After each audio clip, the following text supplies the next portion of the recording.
Chapter 6. Isika's arms and legs burned as she watched Kital's boat bob on the dark sea like a small toy. She met Beniyim's eyes. The next few minutes were crucial. They needed to turn their backs, as was the custom.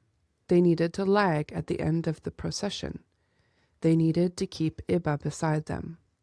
And then, rather than filing back into the village, they needed to escape at the last moment through Jerutha's brother's fishing hut and race to the old boat hidden behind the rocks at the harbor's edge. The crowd sang the last song, the Song of Loss, and Isika joined in, her heart beating a hard rhythm as the three of them filed slowly up to the sea gate with the crowd, walking back into the closed village. The sky was still dark. They needed it to cover them when they rode into the sea. It was Beniyim's job to lock the sea gate, and the people were not allowed to look back at the harbor. This would save Ben and Isika. If the workers didn't look back, they wouldn't see the children run. But the plan counted on the obedience of the workers. Obedience had never been Isika's particular strength, so she didn't know if she could count on everyone else. Her heart jumped as the fishing hut became visible. Now! She looked at Iba and put her finger over her mouth. Iba nodded, her eyes wide. She would listen. Isika caught Ben's eyes, and they ducked into the doorway of the fishing hut. It was small and bare, empty, with sleeping mats still piled on the floor. The open door to the harbor was at the far end of the room. Having a door like this was a privilege held only by the fishing families of the workers. They had access to the harbor when no one else did, and normally others would never dare intrude on their family ground. Jerutha had said that she would keep her brother away by walking back to the village square with him, but as Isika ducked through the doorway into the room, she heard a weak voice call out to them. "Children?" Isika turned. It wasn't Jerutha's brother, but her old grandmother. When Jerutha was young and her mother had gone insane and wandered into the plains beyond the worker village, Jerutha's grandmother had helped Jerutha raise the family. The old woman had always been good to Isika and the children. She was toothless and bent, but strong, kind in her strange way, bringing tea to their gate when someone was ill, pinching Kital's cheeks when he was small. Her eyes were shadowed in the dim light of the room as she lay on her mat beside the cooking fire. Isika kept walking, but she put a hand on her heart as they went to the door that faced the harbor, outside the walls of the village. The old grandmother silently watched them go. She didn't make a sound, didn't shout or raise the alarm. Isika remembered the old woman's strong hands, patting her shoulders or touching her face, and felt a wave of gratitude. But they were almost at the boat, and they needed focus. Isika saw it just ahead, nearly invisible in the rushes, an old boat that the family didn't use anymore. The three of them ran to it, the stones of the harbor loud under their feet. Isika hesitated for one instant, looking at Ben and then Iba. "Ready?" she asked, and at their sharp nods she waded into the water. Beniyim walked behind her. Isika lifted Iba into the boat and climbed in after her, settling herself onto the simple wooden bench. The wet wood creaked with her weight. Beniyim gave one strong push, then leapt in, and they were floating on the water, their very first time in a boat. It was scary, the wood creaking and swaying underneath them. The little thing didn't feel as though it was solid enough to support them. Isika gulped air as she fought to calm herself.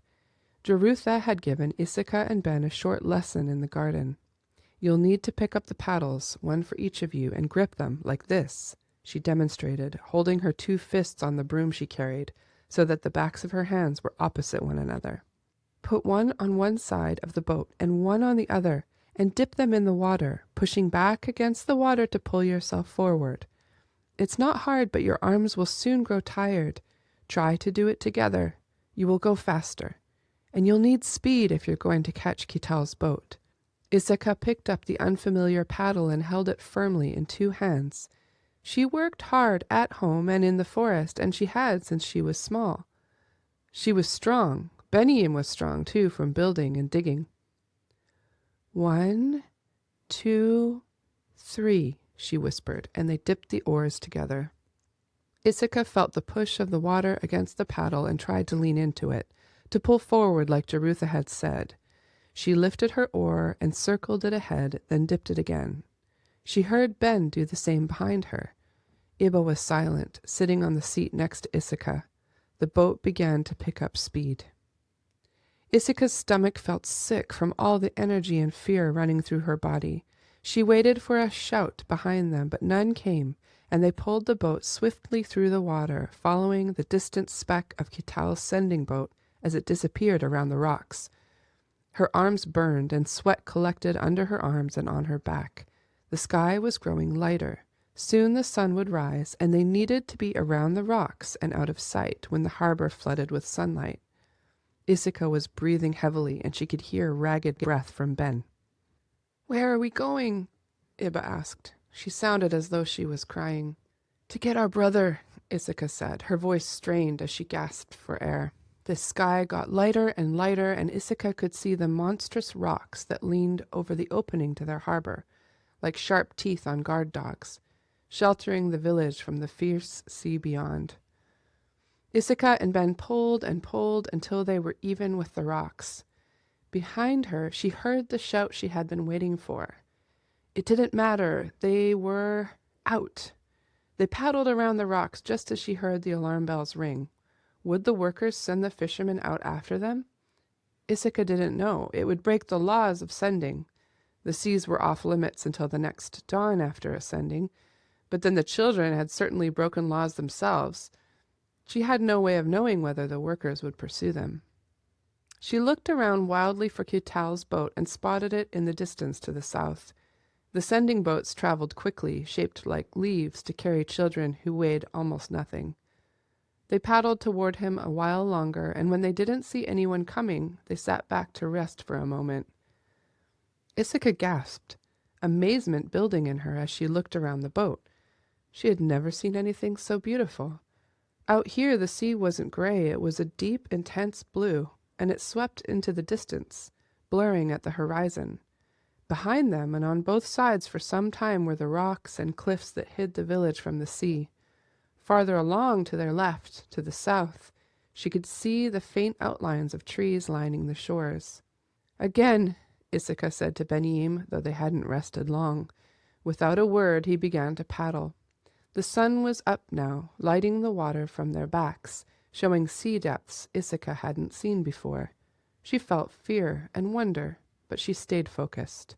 They needed to catch Kital's boat before it was swept away from them. The little vessel continued nodding along in a southwesterly direction, along the faint line of trees on the shore, slowly drifting farther out to sea. Isika and Ben gained on Kital's boat as they paddled hard. Iba asked a steady stream of questions, and Isika answered some, ignoring others. "Why are we going to get Kital?" "Because we love him and we're not going to let him go." "Whose boat is this?" "Uncle's." "Will we see Jerutha again?" At that question, Isika gritted her teeth and paddled harder. They were gaining, they were getting closer. She could see the grain of the wood in the small sending boat. She could see Kital's face in glimpses as the boat tossed in the water. They were going to reach him. It was working. "Isika, let's rest," Benaim said, his first words since entering the boat. "Okay, but only for a moment," Isika said. She sat back. Blisters were rising on her hands. They burned as she dipped them into the sea, trying to ease the pain. "What's that?" Iba asked, and Isika looked up slowly, wearied by her little sister's questions. Then she jumped, leaning forward to see, rocking the boat so that water splashed over the sides.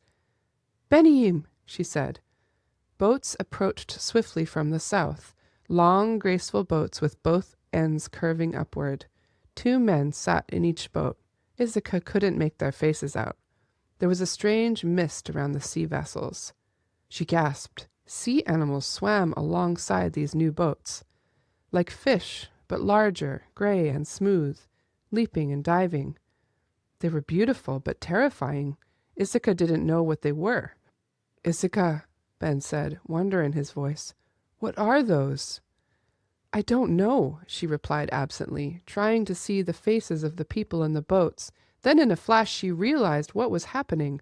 No, she shouted. She had seen their purpose. They were headed straight for Kital. Paddle, Benyim, she cried, but it was too late. Isika and Ben strained with the muscles in their thin arms, but the other boats were fast and reached him first. Isika could see the people now, 4 of them in 2 boats. One, a woman, reached into the sending boat and pulled Kital out, tucking him against her. Isika saw with a shock that the people had black skin, like Isika and her siblings. The boats turned to the south again and rowed away as quickly as they had come. They hadn't once looked at Isika and Ben, perhaps blinded by the rising sun behind them.